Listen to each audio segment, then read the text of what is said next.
Друзья, всем привет! Делаю вот такой промприбор. Большой, рабочий, длина 2 метра и большая зона подачи. Значит, сразу предвижу вопросы и предвижу ответы. Вопросы: зачем изобретаешь велосипед? Не проще ли сходить в магазин и купить? Ребят, базара нет, в магазин сходить проще купить, но все упирается, естественно, в деньги. Задача сделать бюджетный вариант из подручных материалов. Этот в длину 2 метра. Главное, чтобы он был большой, рабочий и транспортабельный. Такой 2-метровый можно увезти, даже если привязать к велосипеду.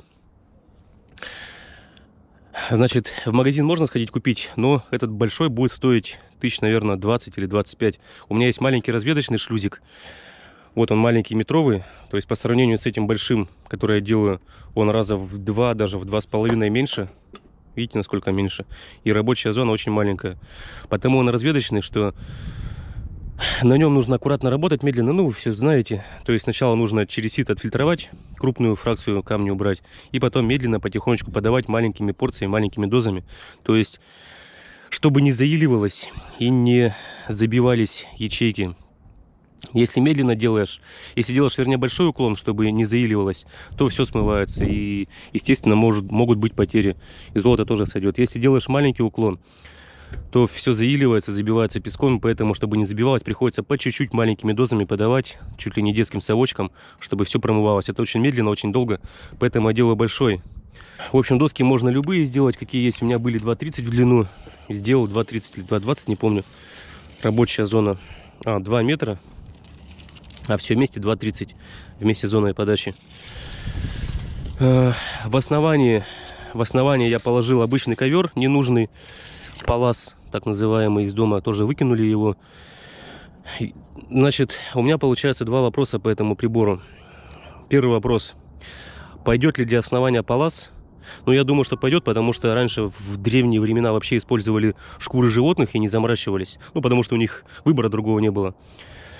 Не было же раньше этих всех ковриков и резиновых, там, как они называются, еще современных, с квадратной ячейкой, с наклонной, полиуретановых. Использовали шкуры животных или вообще использовали нестроганные доски, вот такие, как эта нестроганная доска. И все, что нужно, задерживалось просто вот на занозах, на ворсинках на дереве.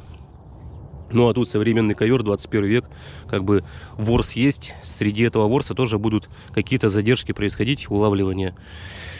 В общем, первый вопрос: пойдет ли этот коврик для основания, можно ли его использовать? Ну, я говорю еще раз, повторяю, из подручных материалов бюджетный вариант. Будет ли он работать? То есть использовать, как я понимаю, можно все что угодно, но будет ли он работать — вопрос. И самый главный вопрос — это уже к рифлям. Вот с рифлями самая главная загвоздка выходит. Как их надо часто делать? Какая высота? Какой наклон? Потому что все вот эти завихрения будут именно от рифлей зависеть. Наверное, слишком редко я их сделал. Нужно ли их делать чаще? И может делать какой-то подпил туда, потому что я сделал... Вот эти у меня 90 градусов идут рифли. Здесь внутри западика такого нету туда внутрь. То есть вода, получается, будет перетекать. И не знаю, будут ли здесь что-то скапливаться, или она будет дальше проноситься. Я попробовал сделать одну штучку такую, здесь она у меня была. Я ее хотел сделать запад туда маленький, топориком продрубить.